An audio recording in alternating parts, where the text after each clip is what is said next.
Hi everyone, here I'm gonna demonstrate one of my most favorite and most effective lower body workouts I've come across. I designed it in a way where it's targeting your legs, butt and core. It's predominantly a lower body workout and we're gonna work on the posterior and anterior chain. The first exercise is low squats to leg lifts, hanging leg lifts. I probably don't have any one more favorite workouts than this combination, low squats to hanging leg lifts.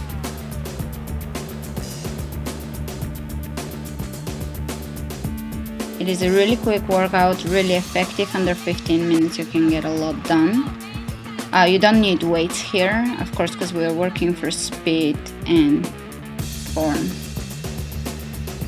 The squats, I'm taking wide stance, toes out, knees are following the direction of the toes.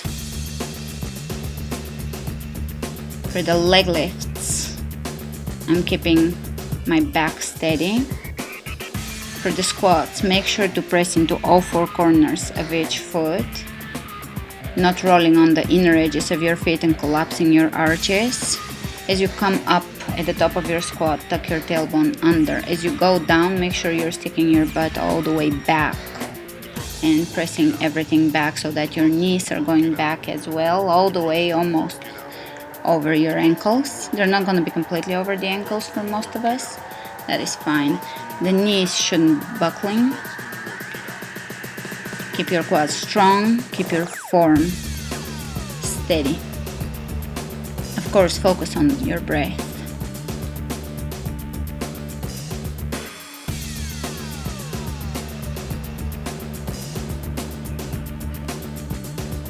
The next exercise is single leg stiff deadlifts. They could be with the knee bent if you don't have enough flexibility, or if the balance is a problem, you can do double leg deadlifts.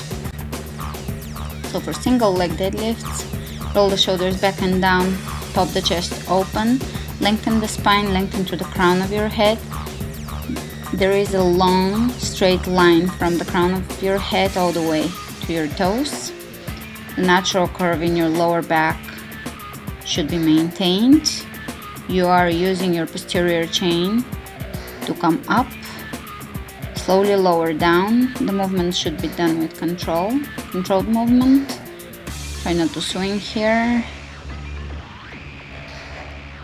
The gaze should be a couple of inches in front of you. And as a yoga person, I always pay special attention to my feet alignment, pressing in all four corners of each foot. When I say lengthen your back, of course, you want to lengthen all four sides of your torso. The sides and the belly should be lengthening. There should be elongation in your upper body. The hips are level with the floor. I'm not opening my right hip in this particular exercise up.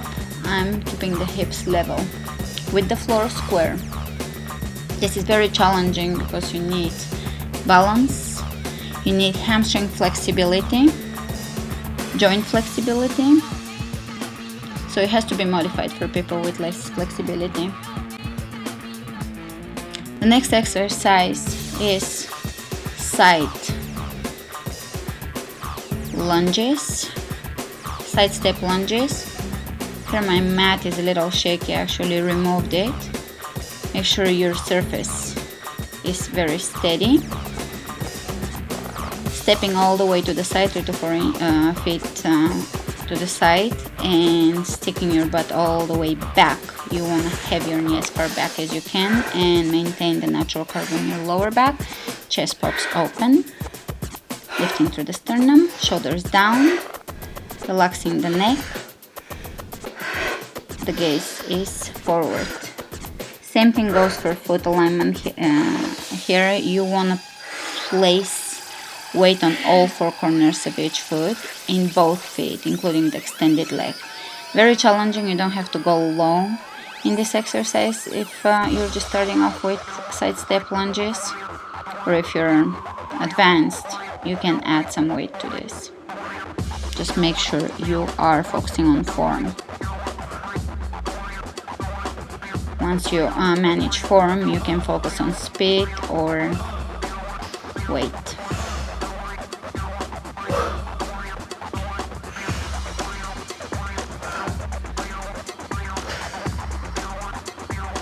This again is engaging the lower body, working on the glutes,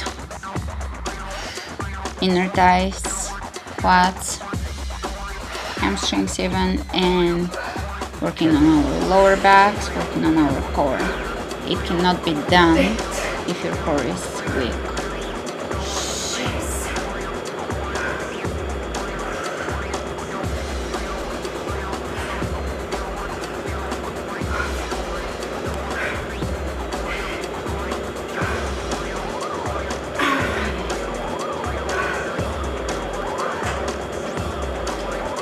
This exercise is also very appropriate for yoga practitioners because it allows them to use their flexibility in a way where they can develop deeper strength and power. It's also good for people that just run or work out at the gym because it allows you to do full body movement. And I'm gonna go over the same routine again. Squats to hanging leg lifts. I'm doing a little kick to mix it up a little bit in my leg lifts. Make sure to have a really strong form in your squats.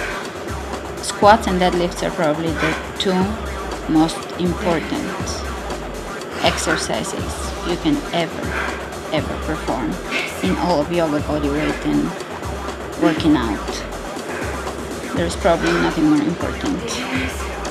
And then there is upper body workouts or exercises as push-ups and pull-ups. But of course, when it comes to your legs, squats and deadlifts, the absolute very best.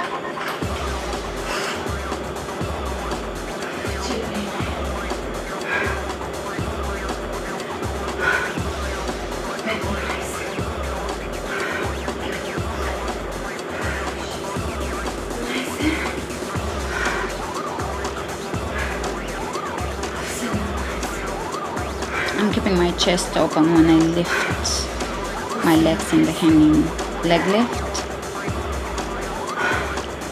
Trying not to swing.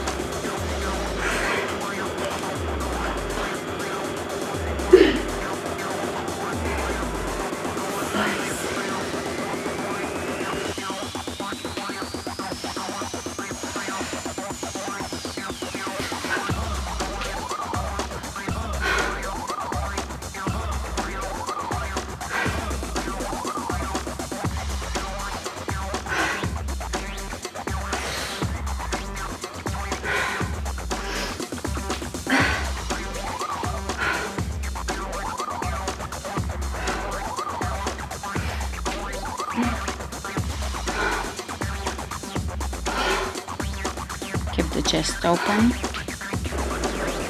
as you squat. And again, deadlifts, single leg deadlifts. I'm using a kettlebell here.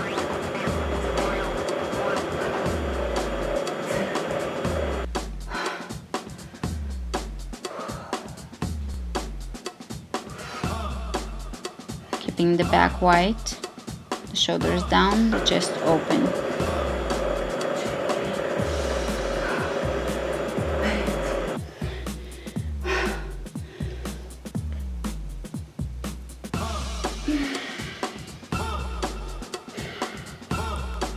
The one thing that is extremely important in deadlifts is to never let your back curve.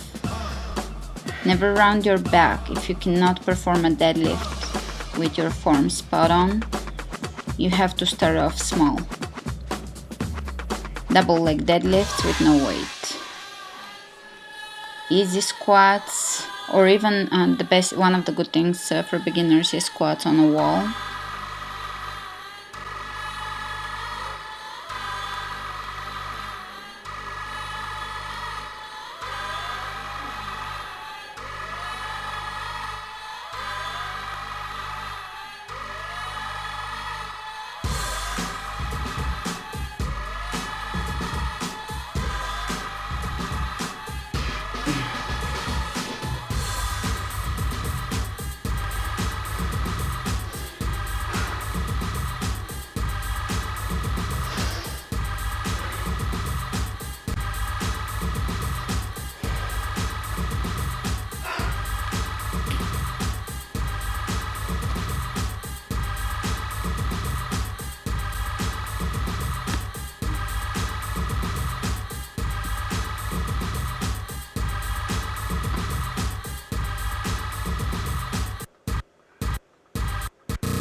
You can either do 10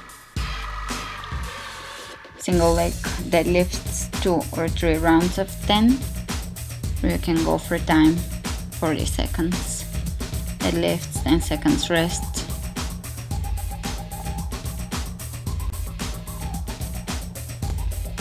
And the next one is repeating again, side step lunge. This one was extremely difficult and my legs were burning after I was done. I only did 10 on each side for 2 to 3 rounds and my legs were just burning.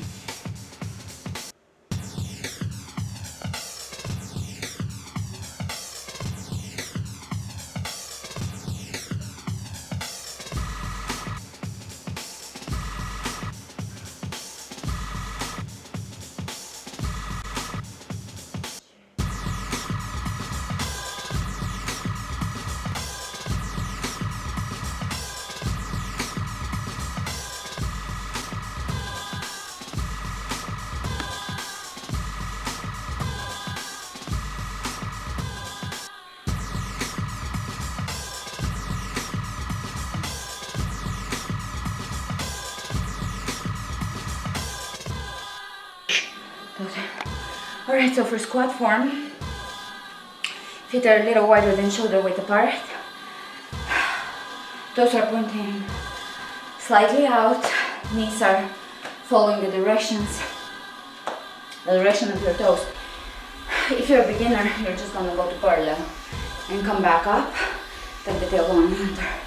If you have some experience with squatting, you're gonna push your butt back and you're gonna sit back all the way as to the ground, down and up. Strong legs, squats, down, pushing back, come back up.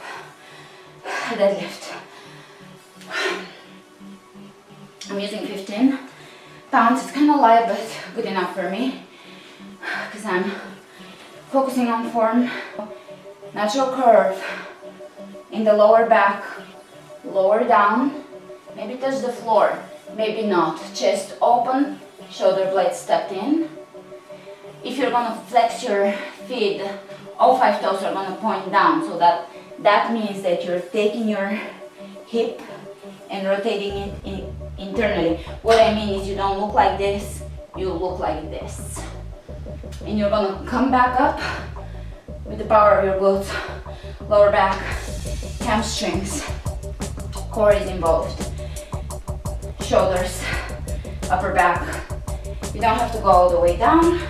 You can just touch something in front of you and come back up. You can have both knees bent, touch something, come up, still counts, or it's a different form of a deadlift. For side lunges, I'm gonna start to up inside of my mat and I'm gonna take a wide step out, 3 to 5 feet out. And I'm gonna stick my ass all the way back down, pull the belly in, shoulders down. So none of that, I'm keeping my shoulders down, butt back, come up. Sit back, natural curve in the lower back, come back up, step it in. And that's about it. For abs, you're just gonna either stay under a pull-up bar, anywhere you can hover over the ground. If you're on hanging on a pull-up bar, it's gonna be a little more difficult than this. And you're gonna lift, shoulders back and down, tucking the shoulder blades into the back, and the shoulder blades sticking out. Lifting through the sternum, relaxed. And from here, you're just gonna pull from here. You can lift very little, you can lift one leg. Or if you're ready, you will just lift, lower down, lift and lower down. There is variations. You can lift straight legs, open legs, lift high, and knees in. Actually, knees in tends to be my favorite. The curling of the spine gives me a little more of a core connection. rather than overusing my hip flexor.